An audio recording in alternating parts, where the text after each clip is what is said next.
जेव्हा तेजीची चलती असते तेव्हा तेजीचा नॅरेटिव्ह चालतो, जेव्हा मंदीची चलती असते तेव्हा मंदीचा नॅरेटिव्ह चालतो. आपला बाजार खाली आला त्याला अजून एक कारण आहे, ते म्हणजे हे IPOs. पूर्वी लोकांना 200 कोटीचे IPO करताना भीती वाटायची, आता 10,000 कोटीचे सहज येतात. वेळोवेळी नफा बुक करावा. नफा जर तुम्ही नाही ताब्यात घेतला तर तो कुठे निघून जातो कळत नाही. वाट बघणंच फक्त आपल्या हातात राहतं. नवीन उच्चांक करणारी शेअरची संख्या कमी कमी होत चालली आहे. शेअर बाजारालाही असं वाटतंय की जरा थोडं महाग झालंय बरं का, थोडं मी जपून करतो. बँकिंग क्षेत्रच हे सगळं ग्राहक मागणीवरती आणि त्यांना कसा कर्ज पुरवठा होतो याच्यावरती अवलंबून आहे. त्यामुळे बँकिंग क्षेत्र जर चाललं तर निफ्टी पण चालेल. शेअर मार्केटकडे डायरेक्ट जाणाऱ्या माणसांनी 10 वेळा विचार करून जायला पाहिजे की मला याकडे लक्ष द्यायला वेळ आहे का. नाही तर अगदी निश्चिंतपणे म्युच्युअल फंडच्या कामगिरीवरती विश्वास ठेवावा. स्वातंत्र्याची 100वी पूर्ण केलेला भारत कसा असेल? NH4, समृद्धी आणि शक्तीपीठ. महाराष्ट्राच्या हायवे संस्कृतीचं वास्तव नक्की काय आहे? आर्टिफिशियल इंटेलिजन्स माणसाचा स्पर्धक होणार का? बदलत्या काळाप्रमाणे आपलं खाणं कसं बदलतंय? महाराष्ट्राच्या विकासाचा तिढा नेमका काय आहे? अशा असंख्य प्रश्नांची उकल करणारा विविध रिपोर्टाज आणि दिग्गज लेखकांच्या लेखांनी सजलेला व्हायटल कंटेंट नेटवर्कचा फ्युचरिस्टिक दिवाळी अंक द इनसाइट. अंक घरपोच मागवण्यासाठी डिस्क्रिप्शनमध्ये दिलेल्या लिंकवर क्लिक करा. नमस्कार, मी विनायक पाचलक आणि थिंक बँकच्या बिहाइंड द सीन्समध्ये तुम्हा सगळ्यांचं पुन्हा एकदा मनापासून स्वागत. गेले काही आठवडे महाराष्ट्र हा निवडणुकांमध्ये होता, त्याचीच चर्चा चालू होती आणि आपलं सगळं विचारविश्व निवडणुकांनी व्यापलेलं होतं. 23 तारखेपासून पुन्हा आपण त्याच मुद्द्यावर जाऊ आणि ते राजकारण किती काळ चालेल तेही आपल्याला माहीत नाही. पण या सगळ्या कालावधीमध्ये शेअर मार्केटमध्ये सुद्धा वेगवेगळ्या घडामोडी घडत होत्या. शेअर मार्केट कोसळत होतं. कोणी म्हणते 10% करेक्शन आहे, कोणी म्हणते अजून करेक्शन येणार आहे. जागतिक घटनांचा त्याच्यावरती परिणाम होत होता.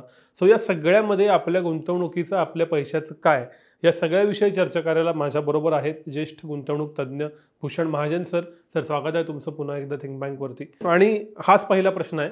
Out of site is out of mind म्हणतात. कदाचित आमच्या ते आउट ऑफ साईट असेल मीडिया म्हणून, पण जे इन्व्हेस्टर असतात त्यांच्यासाठी हा रोजचाच दिवस नवीन असतो. काय घडतंय नक्की शेअर मार्केटमध्ये? खूप काही घडतं आहे. म्हणजे मला एका गोष्टीचा आनंद होतो, पहिल्यांदा सांगतो की हे निवडणुकीच्या गदारोळामध्ये एक चोरटी धाव असल्यासारखं एक आमचा छोटासा शेअर मार्केटबद्दलचा तुम्ही विचार मांडताय. अगदी म्हणजे मला ऑफ हँड जे आठवतं ते असं की आपण 2 की 3 जानेवारीला एक व्हिडिओ केला होता आणि त्यावेळेस पुढचं वर्ष कसं जाईल असं म्हटलं होतं. माझ्या अंदाजाने त्यावेळेस 21,500च्या आसपास इंडेक्स होता, निफ्टी होती आणि आपलं असं थेरी होती की 10 ते 20% वर जाईल. त्याही वेळेस 2 तट होते तज्ज्ञांमध्ये. काही जण म्हणायचे की खूप वाढलं आहे, म्हणजे 21,500 हा वाढलेला वाटत होता आणि आम्हाला असं वाटत होतं की 10 ते 20% नक्की मिळू शकतात जर असं असं घडलं तर. प्रत्यक्षात आपण पाहतो 21,500वरनं 22% वर गेलं, ते 26,227 पर्यंत बाजार वर गेला निफ्टी इंडेक्स. आणि आजही 23,350 आहे, म्हणजे आजही जवळपास 10% वर आहे. म्हणजे ते तसं बरोबर ठरलं आहे. परंतु तेजीचा अतिरेक केल्यामुळे कदाचित मंदीचाही अतिरेक करतो की काय असं लोकांच्या मनात भीतीचा गोळा आहे. कारण 26,227 येईल असं कोणालाच वाटलं नव्हतं. आमचं स्वतःचं त्यावेळेसचं जे टार्गेट होतं ते 25,800 होतं. प्रत्यक्षात अजून पुढे गेला, कारण तो जसं मोमेंटम म्हणतो आम्ही त्याला, मोमेंटममुळे वाढला तर वाढलाच. आता खालच्या बाजूचं मोमेंटम लागलं आहे. आता काय चाललं आहे शेअर बाजारामध्ये? अगदी तुमच्या राजकारणाचंच उदाहरण घ्यायचं म्हटलं तर राजकारणात कसं की दोन्ही बाजूचे नॅरेटिव्ह चालतात. तसंच आमच्या शेअर बाजारामध्ये जेव्हा तेजीची चलती असते तेव्हा तेजीचा नॅरेटिव्ह चालतो, जेव्हा मंदीची चलती असते तेव्हा मंदीचा नॅरेटिव्ह चालतो. आणि व्हॉट्सॲपला आपण इतके म्हणजे बेभान झालो आहेत व्हॉट्सॲप युनिव्हर्सिटीला की तुम्ही ज्या बाजूला आहात तो नॅरेटिव्ह तुम्हाला पटतो. सो नॅरेटिव्ह एका वेळेस बाजूला ठेवू, पण ग्राउंड लेवलला काही प्रश्न आहेत बाजाराचे. म्हणजे याचं थोडंसं विस्तृत उत्तर आहे तुमच्या प्रश्नाचं. म्हणजे एक तर आपले आहेत अंतर्गत, देशांतर्गत, आणि दुसरे आंतरराष्ट्रीय. आता कुठलेही तुम्ही म्हणाल ते पहिल्यांदा घेऊ. आपण मागच्या वेळेस बोललो होतो त्यावेळेस इस्रायल हमास जस्ट सुरू झालं होतं आणि युक्रेन युद्धाला काही 1.5 वर्ष झालं होतं. आता नुकतंच युक्रेन युद्धाचा 1000वा दिवस साजरा झाला, म्हणजे रशिया युक्रेन, आणि ते चालूच आहे, खडाखडी एकमेकांच्यावरती हल्ले करणं वगैरे वगैरे. इस्रायल हमासलाही आता पाहता पाहता 1 वर्षाच्या वर झालं. या युद्धामुळे खनिज तेल तेजीत जाईल आणि जागतिक पुरवठा यंत्रणा जी आहे ती अडचणीत येईल असा कयास होता लोकांचा. प्रत्यक्षात तसं झालं नाही. प्रत्यक्षात खनिज तेल उलट खालीच गेलं. म्हणजे क्रूड ऑइल हे $70-75च्याच रेंजमध्ये आहे आणि अशी पण भीती आहे की $70पेक्षा खाली पण जाऊ शकतं. त्यामुळे आपल्याला ती एक मोठी भीती होती खनिज तेलाची, ती काही व्यर्थ ठरली. पुरवठा साखळीमध्ये नक्कीच व्यत्यय आला. त्याचे परिणाम आपण भोगतोय, म्हणजे निर्यातदार भोगत आहेत. आता असं एक समजूत होती की ट्रम्प जेव्हा अधिकार ग्रहण करतील, प्रेसिडेंटशिप घेतील, तेव्हा युक्रेन, त्यांना हे आवडत नाही, युक्रेनला एवढी सबसिडी देणं आणि युद्धासाठी मदत करणं. त्यामुळे कदाचित ते युद्ध विराम होईल अशी कल्पना होती. प्रत्यक्षात अजून तर काही तसं घडलं नाही. अर्थात त्यांना अधिकार घ्यायलाही वेळ आहे, जानेवारी महिन्यात ते होईल, त्यानंतर बघूया काय करतात. पण इतर 2-3 गोष्टी ट्रम्पांमुळे नक्की होणार आहेत. म्हणजे असं लक्षात घ्या की मेक अमेरिका ग्रेट अगेन असा त्यांचा तो नारा आहे. आणि ते याच्यामध्ये त्यांना सध्या बोचतं काय अमेरिकेला, महागाई दर. तर त्यामुळे ऑइल, आता क्रूड ऑइलचं प्रचंड मोठं प्रोडक्शन अमेरिकेत होतं. फ्रॅकिंग असं म्हणतात त्याला. म्हणजे शेल जे ऑइल आहे ते एरवी व्हर्टिकल ड्रिलिंग होतं, हे हॉरिझॉन्टल ड्रिलिंग होतं, त्याला फ्रॅकिंग म्हणतात. आता यातल्या बऱ्याच विंधन विहिरी या बंद केल्या होत्या बायडन सरकारने, कारण अल्टरनेट एनर्जीवरती त्यांचा रोख होता. आता ट्रम्प यांचे जे एनर्जी सेक्रेटरी आहेत ते लिबर्टी एनर्जी नावाच्या कंपनीचे मालक क्रिस राईट म्हणून आहेत. आता हे क्रिस राईट तर उघड 4 चौघात टिंगल करायचे अल्टरनेट एनर्जीचे आणि ग्रीन एनर्जीचा. आता he is energy secretary. Trump यांचाही विचार माहीत आहे, जस्ट पंप लॉट ऑफ ऑइलचं प्रोडक्शन वाढवतील. त्यांचं अंदाजे $55 ते $60 त्यांचं प्रोडक्शन कॉस्ट आहे. त्याची लागत $55 ते $60 आहे आणि आज बाजारभाव $70 ते $75 आहे. म्हणजे आजही ते नफ्यात आहेत आणि त्यांनी भरपूर ऑइल जर ओतलं तर अजून खालीच येईल. 70पर्यंत त्यांना काही भीती नाही. त्यामुळे क्रूड ऑइलची भीती राहणार नाही ट्रम्पमुळे. पण ट्रम्प यांचे काही कायदे जे पूर्वीच्या सरकारने सुरू केले होते ते कितपत पुढे चालवतात हे माहीत नाही लोकांना. सगळ्यांना एक माहीत आहे की ते मोठा आयात कर लादणार आहेत. म्हणजे चीनवरती तर जाईलच. चीनच्या प्रत्येक वस्तूवरती 60% तरी इम्पोर्ट ड्युटी लागेल, आयात कर लागेल. मात्र इतरही देश त्यातनं सुटणार नाही आहेत. म्हणजे प्रत्येकच देशावरचा इम्पोर्ट कॉस्टली करणार ते. याचे 2च उत्तरं तुमच्याकडे असू शकतात. एक म्हणजे तुमची किंमत कमी करा, म्हणजे तुम्हाला आज ज्या प्राईसला इथे देतायत, ज्या किमतीला देताय त्याच किमतीला आम्ही घेऊ. किंवा अन्य देश बघा, दुसऱ्या देशाला एक्सपोर्ट करा, आमच्याकडे नका करू, आम्ही स्वावलंबी होणार आहोत दिवसेंदिवस. तर हा एक मोठा विषय आहे. म्हणजे काय करतात ते, त्यातल्या त्यात एकच आहे की जे आपलं तंत्रज्ञानाचं जे मनुष्यबळ आहे त्यातही आता पूर्वीचे जे म्हणजे पूर्वी आपल्याकडे कसं होतं की लेबर ओरिएंटेड सर्व्हिसेस जास्त होत्या, त्याच्या आपण खूप पुढे गेलो आहे. AI आहे आपल्याकडे, अल्टरनेटिव्ह म्हणजे जी टेक्नॉलॉजी आहे त्याच्यामध्ये आपण बरेच पुढे गेलो आहे. डिजिटलमध्ये बरेच पुढे गेलो आहे. आणि त्याला अमेरिकेत आज काही मनुष्यबळ नाही आहे. असतील तर ते भारतीयच आहेत, मोस्टली आहेत, म्हणजे तिथे पण नाही आहेत असं नाही, आहेत, पण आपले लोक भरपूर प्रमाणात आहेत. तर त्याची निर्यात चालू राहील असं दिसतं. पण ट्रम्प यांच्या एकूणच ते काय धोरण आखतात याच्यावरती बाजार ठरेल. ऑलरेडी आपल्या फेडच्या चेअरमननी जाहीर केलं आहे, पॉवेल साहेबांनी, की बा माझी नेमणूक काही ट्रम्पच्या हातात नाही आहे. No president can remove me from power. त्याचा अर्थ एवढाच आहे, आपण घ्यावा की इंटरेस्ट रेटचं जे काही व्याजदराचं जे काही समीकरण आहे किंवा त्याच्याबद्दलचे जे काही निर्णय आहेत ते स्वतंत्रपणे होतील. त्यासाठी महागाई दर कमी व्हायला लागेल आणि तरच ते होतील. अपेक्षा अशी आहे जगाची की 0.5% तरी आता डिसेंबरमध्ये कमी व्हावं. ते जर नाही झालं तर पुन्हा त्याचा परिणाम होईल. म्हणजे आंतरराष्ट्रीय स्थितीमध्ये या सगळ्या गोष्टी आहेत. त्याच्याबरोबर दुसरं एक होत आहे की अमेरिकेचे जे इंटरेस्ट रेट्स आहेत, महागाई फारशी कमी न झाल्यामुळे ते वाढत आहेत. म्हणजे ट्रेझरी यील्ड्स ज्याला आपण म्हणतो, म्हणजे तिथल्या सरकारी कर्जरोख्यांचे व्याजदर जे बाजार ठरवतं ते 3.8% खाली आले होते. ते पुन्हा 4.25% आसपास गेले आहेत. त्यामुळे भारतातला बराचसा पैसा भारतातून अमेरिकेला, चीनला आणि जपानला जातो आहे. चीनचं नाव जास्ती करून येत आहे, कारण याच दरम्यान काय झालं की चीनने बऱ्याच सवलती जाहीर केल्या. आता नुकतीच म्हणजे 1,40,000 लाख कोटींची सवलत त्यांनी जाहीर केली. कारण तिथले म्हणजे आपण म्हणतो तसे म्हणजे घोस्ट सिटीज, म्हणजे भकास शहरं, तसेच भकास कारखाने आहेत. आता खूप कॅपॅसिटी निर्माण केली आहे, उत्पादन क्षमता खूप मोठी आहे, परंतु उत्पादन म्हणजे त्याला ग्राहक नाही अशी परिस्थिती आहे. आता याला करायचं काय? बरं, तिथलं बांधकाम क्षेत्र तर अगदी आचके देत आहे. आता या बांधकाम क्षेत्राला कसा उठाव देणार? बरं, बँकांची सुद्धा परिस्थिती काही मोठी चांगली नाही. बँकांचे जे बुडीत कर्ज आहेत ते वाढत चालले आहेत. पण तरी सरकार आता या प्रत्येक बँकाला, सरकार जसं आपल्याकडे पण झालं काही वर्षापूर्वी, त्यांना भांडवल देणार आहे. अजूनही बऱ्याचशा परदेशी संस्थांचं याच्याबद्दल काही एकमत नाही आहे की ही पुरेसं आहे की नाही. कदाचित अजून काहीतरी जाहीर करेल. आजच म्हणजे इथे येता येताच मी ऐकलं की चीनचं अजून काहीतरी येतं आहे. पण झालं काय की मार्केट कसं अपेक्षेने चालतो ना, हे असं काहीतरी होणार म्हटल्यावर गेल्या महिन्याभरात चीनचा बाजार 28% वाढला.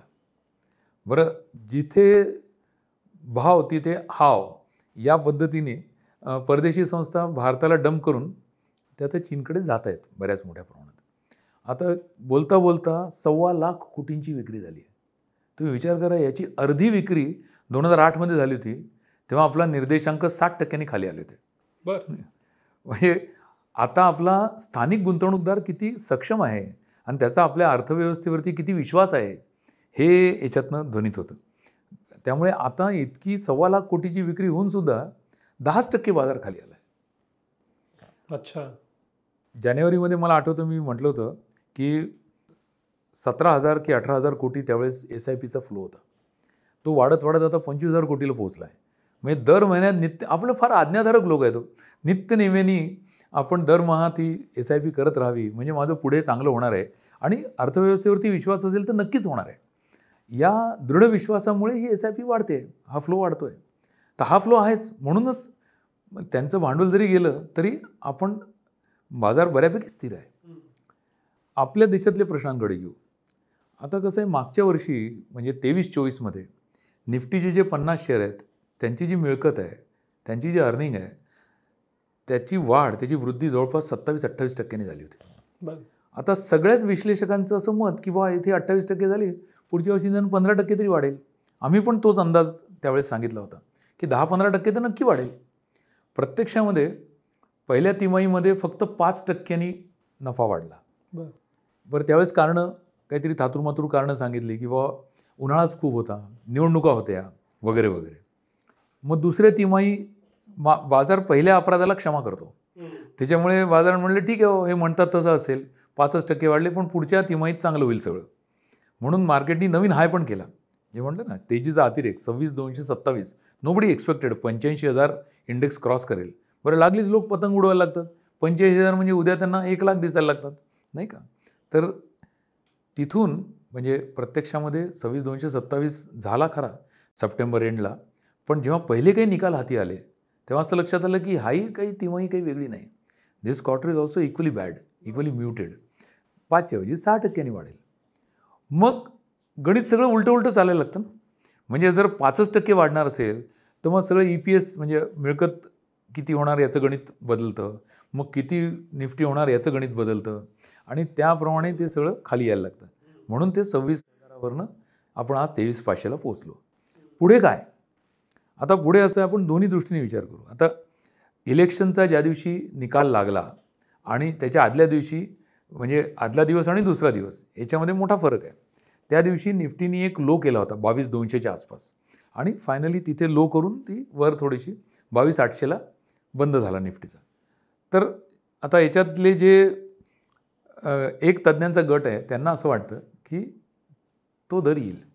म्हणजे इथनं अजून 5% तरी बाजार खाली जाईल आणि आपण म्हणतो तसा खालच्या बाजूला मोमेंटम लागला आहे, त्यामुळे जाऊ शकतो आणि तिथे कदाचित त्याला थांबेल, सपोर्ट मिळेल, तिथनं तो वर जाऊ शकतो. दुसरा गट जो आहे तो काय म्हणतो की बा बजेट उशिरा आलं. जुलैमध्ये बजेट आलं, ते सुद्धा 23 जुलैला. सरकारने बजेटमध्ये मांडलं होतं की 11 लाख कोटी इन्फ्रास्ट्रक्चरवरती आम्ही खर्च करू. प्रत्यक्षात खर्च झालाच नाही काही. म्हणजे उलट सरकारचा जो खर्च आहे तो मागच्या वर्षीच्या तुलनेत 18% कमीच आहे. आता उरलेत महिने 5ही नाही, जेमतेम 4.5 महिने उरलेत. या 5 महिन्यात एक तर त्यांना तो सगळा खर्च करायला लागेल. सरकारी खर्च आला की साहजिकच अर्थव्यवस्थेला चालना मिळेल. तो एक खूप मोठा पॉझिटिव्ह येऊ शकतो. दुसरं, आता कितपत त्याला महत्त्व द्यायचं ते ज्यांनी त्यांनी ठरवायचं. पण मोठी लगीनसराई आहे. 45 लाख लग्न आहेत पुढच्या 2-3 महिन्यामध्ये. अंदाजे 6 लाख कोटी याच्यात खर्च होणार आहेत. हे 6 लाख कोटी खर्च होतील तर मोठा खप वाढणारच आहे याच्या ग्राहकोपयोगी वस्तूंचा वगैरे. ऑल द सेम त्याच्यामुळे पुन्हा पुढच्या 3 महिन्यात किंवा 6 महिन्यामध्ये हे जसं जसं बाजाराला कळेल तसं बाजार ते डिस्काउंट करायला लागेल आणि पुन्हा म्हणजे कदाचित 3 महिने जड जातील बाजाराला. म्हणजे फारसा खाली जाणार नाही कारण SIPचा फ्लो आहे. SIPचा येतच आहेत, पण फारसा वरही जाणार नाही, इथेच कुठेतरी घुटमळत राहील. पण मार्च नंतर जेव्हा पूर्ण वर्षाचा अंदाज येईल त्याच्यानंतर बाजार 25-26कडे बघायला लागेल. ते तर सगळं चांगलं दिसतंय. बरं, त्यातही असं आहे की अमेरिकेने इंटरेस्ट रेट कमी केले, आपल्या बँकेने नाही केले. व्याजदर आपले तिथेच आहेत, कारण महागाई कमी झाली नाही, उलट ती वाढली आहे. बरं, महागाईची झळ आता प्रत्येकाला पोहोचते आणि हे अगदी डायरेक्टली आपल्या अर्बन कन्झम्पशनवरती लक्ष देतं. म्हणजे अर्बन कन्झम्पशन जे आहे, शहरी भागातला जो उठाव आहे मालाचा, तो आता कमी झालेला आहे, कारण तो त्यांना बोचते ती महागाई. आणि हे तुम्ही सगळ्या या ज्या ग्राहक केंद्रित कंपन्या आहेत त्यांचे जर तिमाही निकाल पाहिले तर तुम्हाला लक्षात येतं. म्हणजे ब्रिटानिया अगदी ग्लेरिंग एक्झाम्पल आहे. ब्रिटानियाचे निकाल अगदीच वाईट लागले, कारण त्यांचं म्हणणंच आहे की आम्हाला किमती वाढवता येत नाहीत आणि खप वाढत नाही आहे. तर हा म्हणजे मोठ्या केंद्रस्थानी आहे आणि त्याच्यामुळे असंही होऊ शकतं की ज्यांना आम्ही लेंडर्स म्हणतो, म्हणजे बँका अजूनपर्यंत तशा अलूफ राहिल्यात, पण बँकांमध्ये कुठल्या बँका कशा चालतील यांना पण दोन पदर आहेत. म्हणजे ज्या आपल्या सरकारी बँका आहेत त्यांची बरीच मोठी गुंतवणूक सरकारी कर्जरोख्यात असते. आता ती करावीच लागते म्हणजे, आणि दुसरं काही अन्य कर्जाला उठाव असेल नसेल त्यामुळे त्यांनी केलेली आहे. आता या इंटरेस्ट रेट कमी होणार या अपेक्षेने हे जे सरकारी कर्जरोख्यातले दर आहेत बाजारात जे वरखाली येऊन तयार होतात ते 7.25% आसपास होते. म्हणजे 7.10, 7.15 असे होते, ते आता 6.9ला आलेत. त्यामुळे यांना सरकारी बँकांना याच्यातनं बराच मोठा, ज्याला मार्क टू मार्केट म्हणतात, असा नफा होऊ शकतो. त्यामुळे सरकारी बँकांसुद्धा काही वाईट नाही आहेत, परंतु बँकिंग क्षेत्रच हे सगळं ग्राहक यांच्या मागणीवरती आणि त्यांना कसा कर्ज पुरवठा होतो याच्यावरती अवलंबून आहे. त्यामुळे बँकिंग क्षेत्र जर चाललं तर निफ्टी पण चालेल. म्हणजे बँकिंग क्षेत्र जर वर आलं तर निफ्टीलाही वर यायला काही वेळ लागणार नाही. त्यामुळे पहिला माझा मुद्दा होता की सरकारी खर्च वाढायला हवेत, भांडवली खर्च वाढायला हवेत. दुसरा मुद्दा असा होता की महागाई दर थोडासा कमी व्हायला हवा आणि त्याच्यामुळे व्याजदर कमी व्हायला हवेत. ते जर झालं तर, आणि देशांतर्गत हे जे प्रत्येक निफ्टीच्या शेअरमधलं जी मिळकतीतली वृद्धी आहे ती किमान 10% तरी व्हायला हवी. जर पुढच्या 2 तिमाहीला 10 ते 15% झाली तर मग पुढचं वर्ष एकदम आशावादी वाटायला लागतं लोकांना की आता पुढेचं सगळं चांगलं होईल बुवा. त्यामुळे आमचं म्हणणं असं आहे की साधारणतः 2-4-5% घसरण तुम्ही गृहीत धरा, आणि मात्र आत्ता तुम्हाला जसा बाजाराचा टॉप मिळत नाही तसं बॉटमही मिळत नाही. म्हणजे 26,227ला विकू असं म्हणून ठरवून पडलेले लोक विकू शकले का? नक्की विकू शकले नाहीत. आम्ही आमचं टार्गेट दिलं होतं 25,800 आणि आम्ही म्हणत होतो टप्प्याटप्प्याने विका, एकाच दिवशी विकायची काय घाई करता. तसंच आम्ही आता म्हणतो की टप्प्याटप्प्याने खरेदी करा. 22,800 येईल किंवा येणार नाही कोणाला माहिती.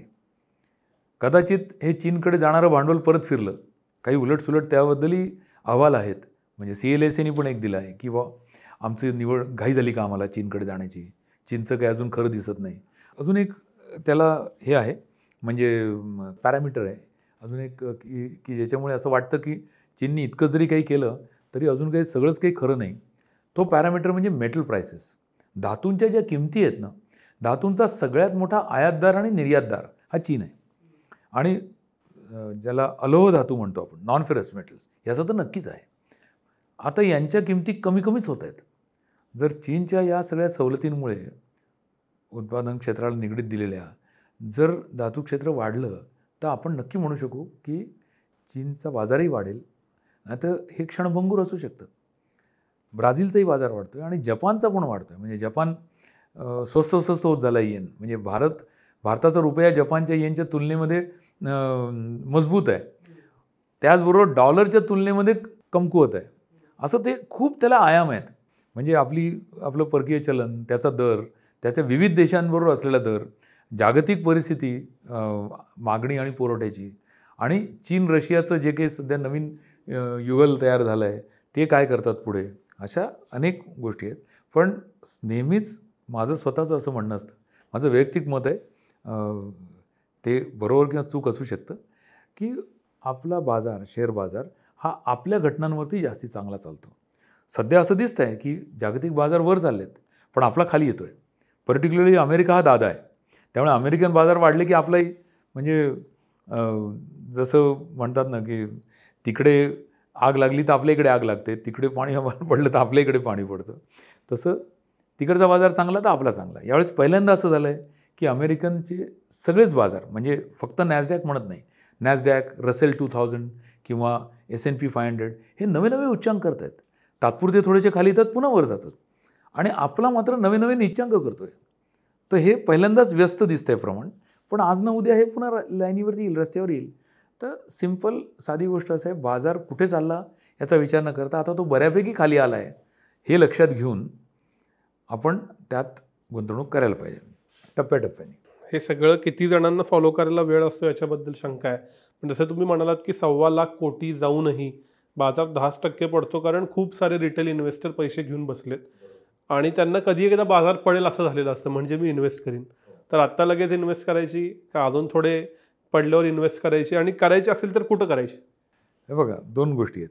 मगाशी म्हटलं तसं की टप्प्याटप्प्यानेच करायला पाहिजे, आणि हा एक महत्त्वाचा टप्पा आहे. 23,300 हा एक खूप छान टप्पा आहे. इथनं किती 3%, 4% खाली काहीच नाही हो, पण मिळतील तर 20% मिळतील.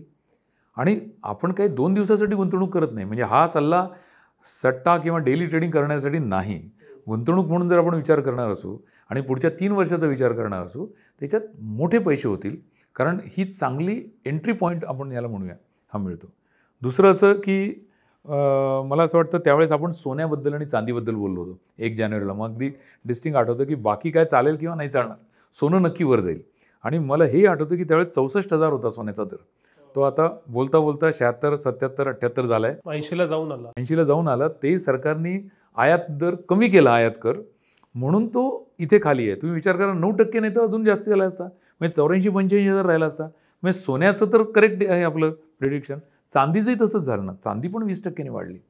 तर फंड्समध्ये आम्हाला असं वाटतं की मल्टी ॲसेट फंड, म्हणजे याच्यामध्ये सोनं, चांदी, फिक्स इन्कम, कारण फिक्स इन्कमसुद्धा खूप चांगल्या स्थितीत आहे. कसं आहे, एका लेवलला आलेला आहे फिक्स इन्कम, म्हणजे ज्याला आपण सरकारी कर्ज रोखे म्हणतो, त्याचा दर हा 6.9-7% आसपास आहे. आणि इथून जर तो खालीच जाणार असेल व्याजदर, तर इथेसुद्धा चांगला उतारा मिळेल. म्हणजे आणि त्यामुळे हे सगळं असलेलं, म्हणजे त्यात इक्विटी आहे, फिक्स इन्कम आहे, सोनं आहे, चांदी आहे, असा एखादा मल्टी ॲसेट फंड बघून त्यात गुंतवणूक केलेली चांगली राहील.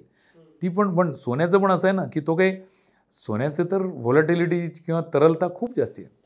म्हणजे आत्ताच बघा, सोन्याचं आम्ही असं म्हणायचो की $2,550 पर आउन्स हा आंतरराष्ट्रीय बाजाराचा दर आहे. तर मध्ये ते वाढलं आणि लागलीच खाली यायला लागलं. आता खाली येताना 2,550ला त्यांनी स्पर्श केला आणि पुन्हा वर जायला लागलं. बोलता बोलता $100 वाढलं आहे, म्हणजे आज मला वाटतं 2,640चा काहीतरी भाव आहे. तर हे जाऊ शकतं पुन्हा 2,750ला. बरं, याला अजून 2 आयाम आहेत. म्हणजे आपल्याकडे सोन्याचा भाव वर जाण्यासाठी एक म्हणजे विनिमय दर, रुपया जर अजून स्वस्त झाला, रुपयाला कसा बसा ओढून धरून ठेवला आहे रिझर्व्ह बँकेने. तुम्हाला आश्चर्य वाटत असेल, 84.39 असा घट्ट चिटकून बसला आहे रुपया. मार्केट किती खाली हो, पूर्वी कसं व्हायचं, मार्केट खाली की रुपया अजून खाली डॉलरच्या तुलनेत, पण आता तो त्या आसपास 2-4 पैशात फिरतोय, कारण रिझर्व्ह बँकेचंही लक्ष आहे, त्यांना रुपया थोडा स्वस्त व्हायला हवा आहे, पण फारही स्वस्त व्हायला हवा आहे असं नाही. तर हा पण एक विचार केला पाहिजे. त्यामुळे मल्टी ॲसेट फंड नक्की वाटतं. प्युअर इक्विटीचे जे चाहते आहेत त्यांना तर ही खूप छान संधी आहे. म्हणजे इक्विटी फंड्समध्ये, चांगल्या डायव्हर्सिफाईड इक्विटी फंड्समध्ये. त्यावेळेसही आपण मल्टी कॅप फंडबद्दल बोललो होतो, लार्ज कॅपबद्दल बोललो होतो, कारण लार्ज कॅप स्वस्त होते त्यात. पण आता असं वाटतं की large cap, mid cap, small cap हे तिन्ही असलेले, आणि फंड मॅनेजरला त्याची फ्लेक्झिबिलिटी असलेले किंवा कुठून कुठे जायचं आहे असा मल्टी कॅप फंड नक्की निवडला पाहिजे. त्यात चांगले रिटर्न्स मिळू शकतात. ज्यांना डायरेक्ट इक्विटीत जायचं आहे त्यांच्यासाठी कोणते सेक्टर चांगले आहेत? उदाहरणार्थ, एवढंच कळलं आहे आम्हाला की ट्रम्प आला आहे, ट्रम्पचा राष्ट्रवाद आहे, एलॉन मस्क त्याचा सल्लागार आहे. तर या सगळ्यातनं कुठल्या सेक्टरला अच्छे दिन आहेत आणि कुठला सेक्टर पुढचे 4 वर्ष रखडणार आहे? खूप कठीण प्रश्न आहे, कारण सध्या बरेच सेक्टर रखडलेलेच आहेत. परंतु तरीसुद्धा म्हणजे माहिती तंत्रज्ञान क्षेत्र जे आहे, IT क्षेत्र आहे, अशी अपेक्षा आहे की ट्रम्प अधिकारावर आल्यानंतर पूर्वीसारखंच कंपनी कर कमी करतील. पूर्वी त्यांनी 15%वर आणले होते, आताही पुन्हा आणू शकतो तो. तसंच असलं तर कंपनीचे प्रॉफिट्स वाढतील, कंपनीचा नफा वाढेल, आणि नफा जर वाढला तर आपल्या कंपन्यांना काम मिळेल. त्यामुळे हे एक नक्की हे क्षेत्र प्रत्येक पडझडीत घ्यायला हवं असं वाटतं आम्हाला. त्यातले मिड कॅप शेअर्स जास्ती चांगले आहेत, लार्ज कॅपही चांगले आहेत, पण मिड कॅप अजून चांगले आहेत. दुसरं क्षेत्र म्हणजे फार्मा क्षेत्र आहे. अमेरिकेने एक बायोसेक्युअर नावाचा कायदा केला आहे. आता हा बायोसिक्युअर ॲक्ट म्हणजे याच्यात काय आहे की कुठूनही जे काही तिथे औषधं हे होतात त्यांना काही सवलती आणि सबसिडी त्यांनी जाहीर केलेली. म्हणजे तिथे जर कारखाना टाकायचा म्हटला किंवा तिथे करायचं म्हटलं तर त्याला बऱ्याचशा सवलती आहेत. हा जर कायदा चालू राहिला, याच्यात सध्या असं दिसतंय की चीनला मनाई आहे, भारताला मात्र चीन इतकंच प्रगत तंत्रज्ञान आपल्याकडे आहे. म्हणजे आम्ही असं म्हणतो रसायनशास्त्र आपलं छान आहे. आपलं म्हणजे हे सुद्धा जे फार्माचं जे कॉन्ट्रॅक्ट रिसर्च क्षेत्र आहे ते आपलं म्हणजे कंत्राट घेऊन जे संशोधन करतात या संस्थांना आपल्याकडे खूप चांगला म्हणजे यांच्याकडे बुद्धिमत्ता अवेलेबल आहे. तर या CMO अशी त्याला संज्ञा आहे आणि कॉन्ट्रॅक्ट मॅन्युफॅक्चरिंग ऑर्गनायझेशन आणि CDMO या दोन्ही क्षेत्रामध्ये काम करणाऱ्या ज्या संस्था आहेत त्यात आपल्याकडे चांगल्या आहेतच. म्हणजे कंपन्या आहेत, त्यांचं नाव मला घेता येत नाही पण आहेत. त्या थोड्याशा शोधल्या तर सापडतील, साधं गुगल केलं तर मिळतील. तर त्यामध्ये गुंतवणूक नक्की करता येईल, कारण त्या क्षेत्राला किमान 2 वर्ष तरी चांगले जावेत. 2 वर्ष फार्मा उद्योगाला चांगलेच आहेत. अगदी सिलेक्टिव्हली निवडक अशा ऑटो सेक्टरला पण चांगले दिवस आहेत. म्हणजे कसं झालं तर बघा, गाड्यांची मागणी थोडीशी स्थिरावली आहे. मी तेच म्हणत होतो की गाड्या खपत नाहीत अशी चर्चा आहे, गाड्यांचा एवढा स्टॉक पडून आहे. सर नॅरेटिव्ह पुन्हा हा नॅरेटिव्ह तेजीचा आणि मंदीचा नॅरेटिव्ह 74,000 कोटीची इन्व्हेंटरी आहे, स्टॉक आहे असा नॅरेटिव्ह होता. त्यात राजीव बजाज यांनी स्टेटमेंट केलं की आमचा यावर्षीचा खप 1% वाढला. साहजिक सगळं ते वाहन क्षेत्र बाजाराने धुडकावून लावलं. पण त्यातही थोडेसे चंदेरी किनारगे आहेत. म्हणजे ट्रॅक्टरचा खप वाढलेला आहे. आयशर मोटर या म्हणजे शेअर काही चालत नाही बाजारात, पण आयशर मोटरनी सगळ्यात जास्ती मंथ ऑन मंथ विक्री दाखवलेली आहे. सगळ्यात महत्त्वाचं यांचे जे पुरवठादार आहेत त्यांचं तर चांगलंच चाललं आहे, कारण त्यांना कंपन्यांनाही द्यायचं आहे आणि याला म्हणजे मूळ कंपन्यांनाही सप्लाय करायचं आहे आणि सेकंडरी मार्केटमध्ये पण सप्लाय करायचं आहे. त्यामुळे ट्रॅक्टरला निगडीत जे काही कंपनी आहे तर त्याच्यामध्ये चांगली हे होऊ शकते, कारण ग्रामीण क्षेत्र चांगलं आहे. मी म्हटलं तसं शहरी क्षेत्रामध्ये डिमांड कमी झाली आहे, पण ग्रामीण क्षेत्रात आहे उत्पन्न. आम्हाला ग्रामीण क्षेत्रात काम करणारे लोक सांगतात आम्हाला की आता इथे पैसा आहे लोकांकडे. आणि अगदी साधं उदाहरण सांगतो, बुलढाण्यासारख्या ठिकाणी किंवा यवतमाळसारख्या ठिकाणी तिथे 100 कोटी 200 कोटींचं म्युच्युअल फंडचं कलेक्शन आहे. म्हणजे खेडोपाडी पैसा आहे आणि तो येतो आहे बाजारातच. तर अगदी म्हणजे ऑटो क्षेत्राकडे खूप काही मी सिरियसली बघणार नाही, पण सिलेक्टिव्हली ट्रॅक्टरकडे बघायला काही हरकत नाही असं वाटतं. पण आता जोपर्यंत हे दिवस बदलत नाहीत तोपर्यंत खूप काही मोठ्या बाजारामध्ये आता निवडूनच घ्यावे लागतील शेअर्स. नंतर सध्या अगदी नॅरेटिव्हमुळे अत्यंत हॉट असलेलं क्षेत्र म्हणजे आपलं सिलिकॉन वेफर्स आणि हे करणारे क्षेत्र. त्यामुळे तिथे प्रत्यक्ष कामकाज सुरू झालं किंवा नाही झालं किंवा त्याला किती दिवस आहेत याचा विचार न करता कुठली कंपनी त्यात शिरली असं म्हटलं की ते वाढायला लागतं आणि ते आज खूप वाढलेलं दिसतं. याच्यात एखादं जरी तिमाही अपेक्षेपेक्षा खरी निघाली कामगिरी तर बाजार त्याला सडकून शिक्षा देतो. त्यामुळे याचा विचार करूनच घेतले पाहिजेत. ते घ्यायला चांगले वाटतात कारण याच्यामध्ये मोमेंटम आहे, बोलता बोलता वाढतात, 100 200 रुपयाने वाढतात. पण ते वेळीच बाहेर पडलं नाही. म्हणजे आम्ही आमच्या एक लेखांमध्ये आणि याच्यामध्ये सतत सांगतो की वेळोवेळी नफा बुक करावा. नफा जर तुम्ही नाही ताब्यात घेतला तर तो कुठे निघून जातो कळत नाही आणि मग नुसतं मी अजून बघतो वाट बघणंच फक्त आपल्या हातात राहतं. थोडा नफा बुक करायला काय हरकत आहे, एक 10% खिशात टाकावा, तेवढे शेअर पुन्हा परत घेता येतात. आणि डायरेक्ट इक्विटीचं सगळ्यात मोठं पथ्य हे आहे की तुमचं लक्षच पाहिजे. तुमचं लक्ष नसलं तर तो कुठे निघून गेला कळत नाही. म्हणजे कालपर्यंत दिसत होता आणि आज पाहतो तर आज म्हणजे हे जे याचं क्षेत्र आहे ना, म्हणजे इस्पितळाचं हॉस्पिटलचं क्षेत्र, त्यातही म्हणजे सेक्युलर बुलरन आहे त्याच्यामध्ये. म्हणजे ते पण प्रत्येक पडझडीत घ्यायला पाहिजे. कारण मानसी जे काही आपण जर तुलना केली भारताची आणि इतर देशांची तर आपल्या खर्च अजून बराच वाढेल हॉस्पिटलचा आणि वाढतो आहेच. विमा क्षेत्र चांगलं आहे, खूप खाली आलं आहे, पण इथे वाट पाहिजे, तयारी पाहिजे. विमा क्षेत्र खाली आलं आहे म्हणून घेतलं आणि जर लोकांची 1 आठवडा पण वाट पाहिजे तयारी नसते हो. निदान 1 क्वार्टर 2 क्वार्टर तरी वाट पाहिली पाहिजे ना. 2 तिमाह्या तरी 6 महिने तरी बघितले पाहिजेत, मग बघायचं ते कसं चालतं ते. तर तुम्ही एक महत्त्वाचा मुद्दा मांडला जो सरप्रायझिंग आहे की सतत आम्ही असं ऐकत आलोय पुन्हा नरेटिव्ह की इंडियाची कन्झम्पशन स्टोरी, त्याच्यामध्ये महानगरातली कन्झम्पशन स्टोरी, मग त्याचे ब्रँड्स, मग मोठ्या मोठ्या शोरूम्सपासून वेगवेगळे ब्रँड्स, आणि ह्याच्यावर देश चालू आहे.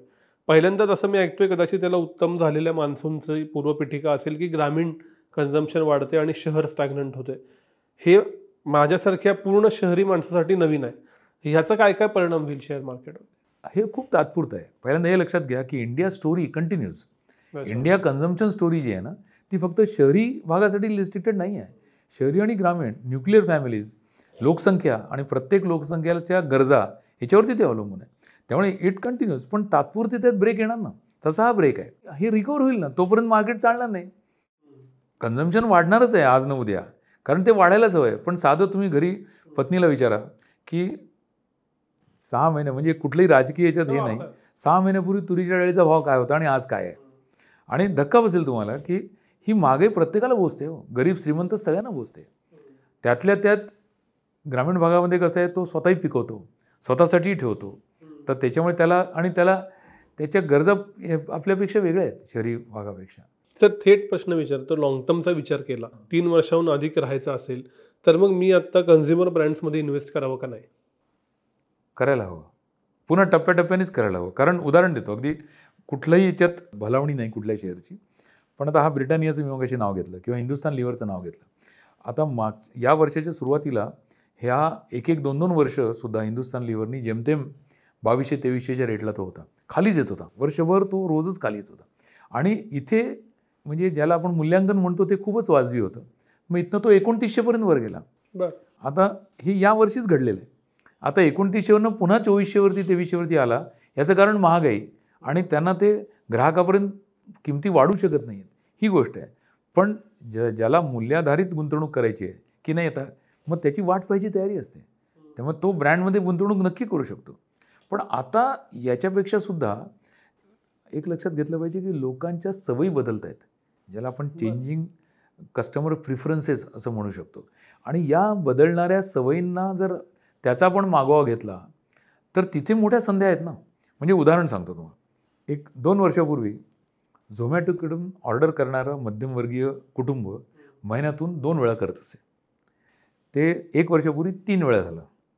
आता 4च्या जवळपास आले, 3.5 वेळा झाले. एका महिन्यात 3.5 वेळा तो झोमॅटोचं मागवेल आपलं.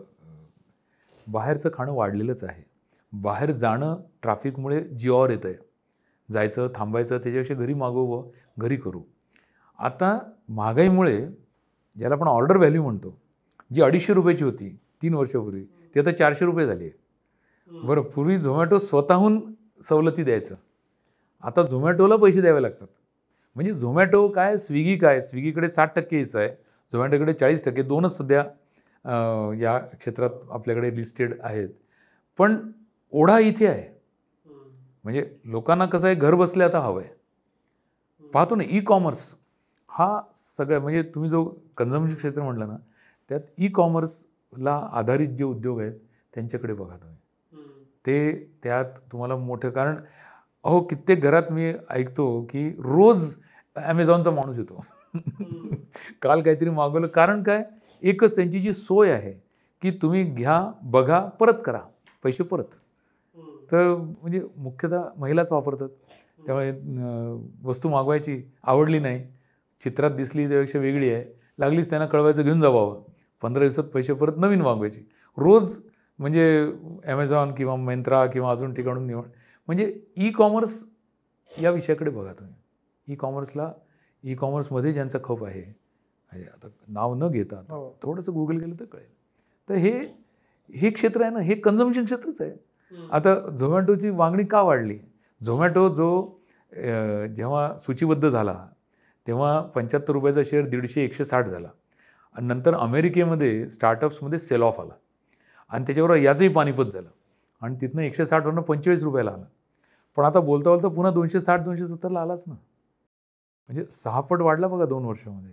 आपण जेव्हा बोललो मागच्या वर्षी त्यावेळेस तो, किंवा या वर्षी सुरुवातीला 150च्या आसपास होता, आता 250 आहे.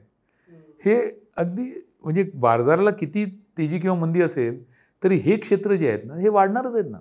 आणि जे अपेक्षेपेक्षा जास्ती वाढले तिथे सेल येणारच आहे.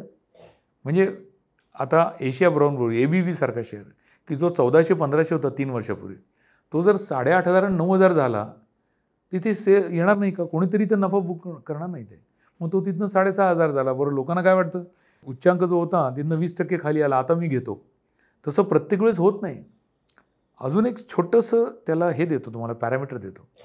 रोज पेपरमध्ये 52 आठवड्याचा उच्चांक असलेले शेअर्स आणि निच्चांक असलेले शेअर याची यादी येते.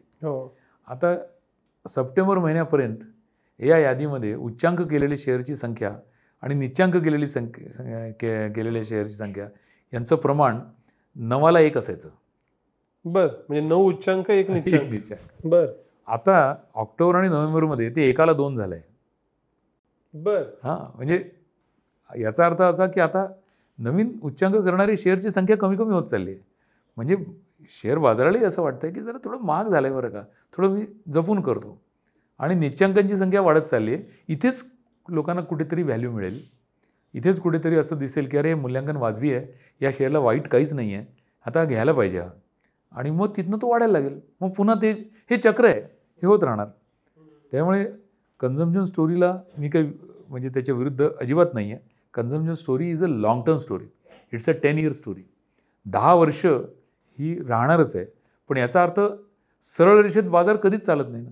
आणि कन्झम्पशन स्टोरीसुद्धा सरळ रेषेत चालणारच नाही आहे. ऑटो उद्योग चालला होता कारण मागणी वाढली होती. 1-1 वर्षाची वेटिंग लिस्ट होती. आजही जेव्हा थारचं बुकिंग केलं महिंद्रानी, तेव्हा 1,60,000 गाड्यांचं बुकिंग झालं. म्हणजे सिलेक्टिव्हली मागणी आहे. SUV ज्याला म्हणतात त्याला, किंवा ट्रॅक्टर उद्योगाला, याच्यात मागणी आहे ना.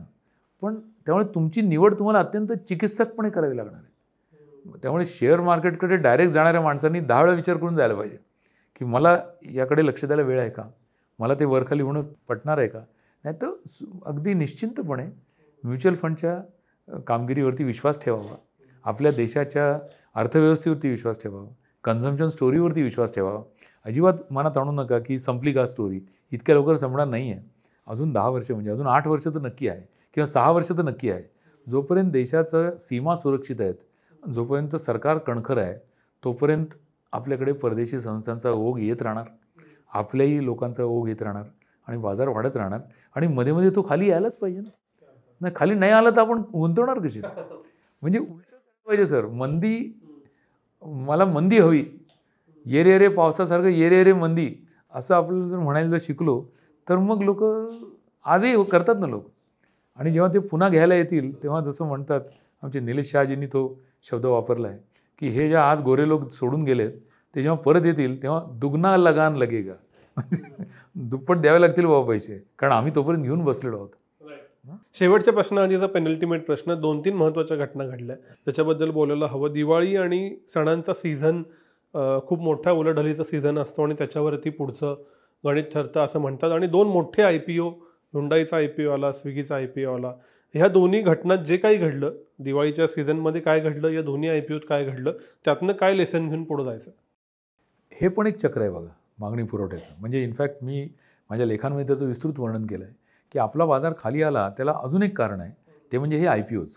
म्हणजे सांगता हुंडाईचा IPO आला त्यावेळेस रफली 2 लाख कोटींचे IPO प्लॅन्ड होते, चांगल्या कंपन्या.